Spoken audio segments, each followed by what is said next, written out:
Greetings, travelers. Once again it is I, the Reverend Victor S. Johnson, and I've been places you've only read about, and this as always is my producer and co-host, Dudley. It's the end of March, and you know what that means. Major League Baseball spring training has ended, and we're getting ready for Opening Day 2024. Go Orioles!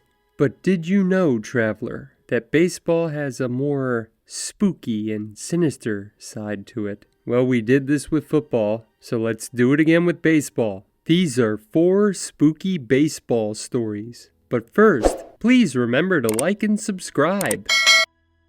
Number 1, Cooperstown, more like Boo-Purstown. Thank you, Dudley. Anyway, the Baseball Hall of Fame is haunted. The Baseball Hall of Fame in Cooperstown, New York, is the destination for any 10-year-old boy with a glove, a bat, and a dream. Only the select few make it here, and some never leave. Ted Williams can be heard whispering and muttering from out of nowhere amongst his plaque in the hall. The last 400 hitter, baseball was everything to Ted Williams, nicknamed Teddy Ballgame. As such, he can be heard talking from nowhere, giving some of his old famous quotes amongst the hall patrons. But it's not just Ted Williams, traveler. According to the Hardball Times, Ty Cobb and Shoeless Joe Jackson may be whispering amongst their own plaques on the hallowed grounds. Other hauntings include shadow figures being seen all over the building, and in one of the men's rooms, a door that will open completely on its own.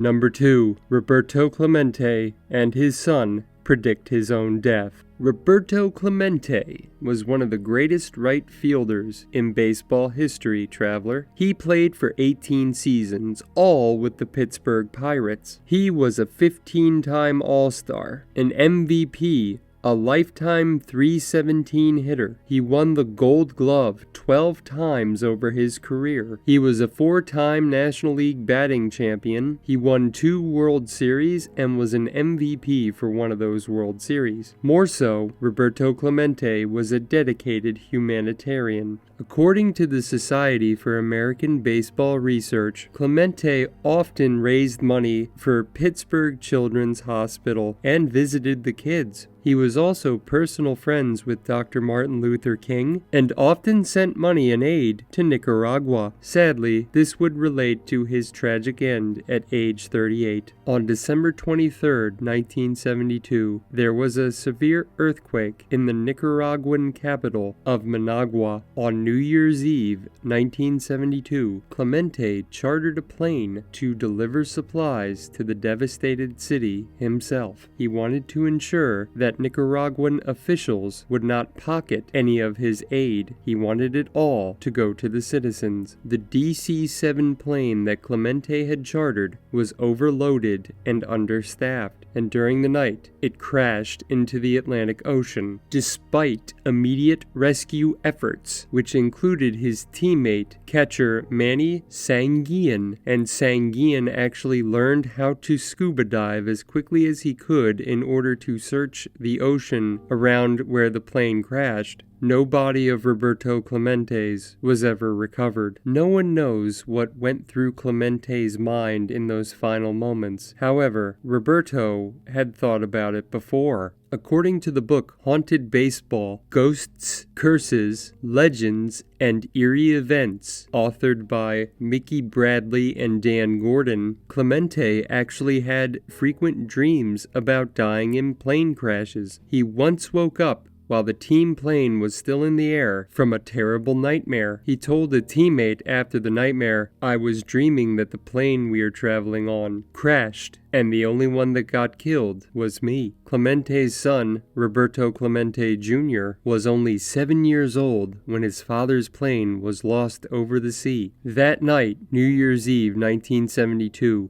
Roberto Jr. approached his father, who hadn't notified the family he was traveling yet, and Roberto Jr. said to Roberto Sr., "Don't get on that plane. I think it's going to crash." Jr. had no idea his father was flying out of town.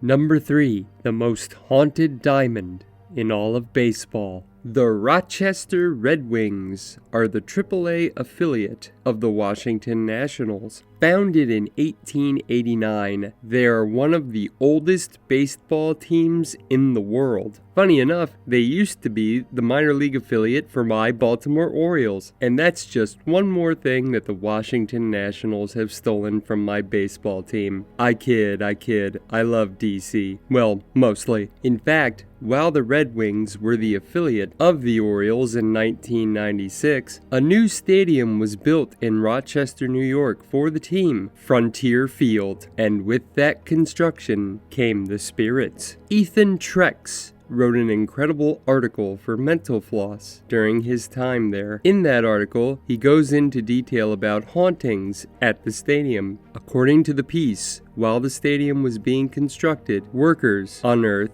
human remains.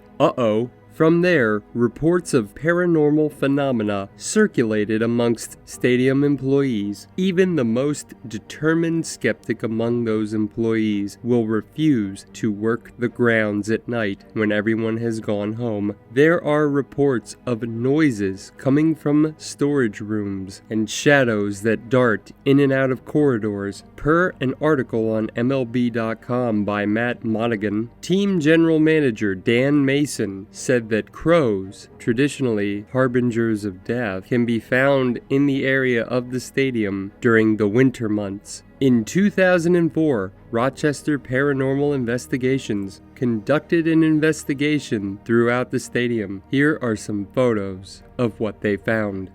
And number 4, who doesn't love a good haunted hotel? We've come to the end and the inspiration for this video, traveler. In 2023, there was a bit of a niche story in the baseball community that came to light and spread like wildfire. Legendary second baseman, now right fielder, Mookie Betts told the Orange County Register that instead of staying at the team hotel for an away game in Milwaukee, he decided to check into an Airbnb instead.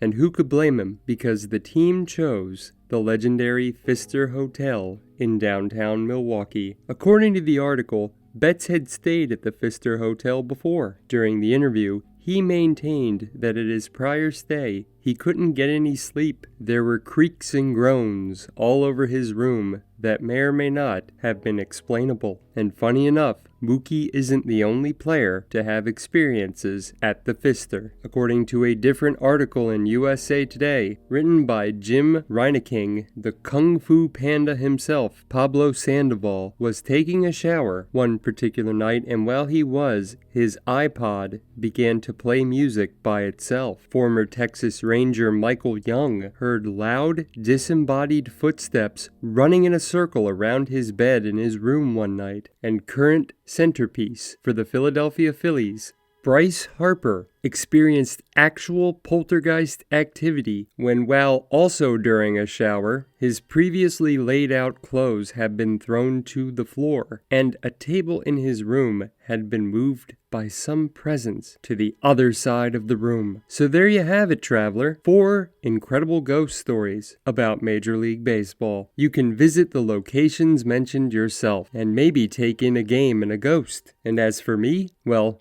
I have to book a room at the Pfister Hotel at some point. So until again, I am the Reverend Victor S. Johnson. This, as always, is my producer and co-host, Dudley. Safe travels, traveler.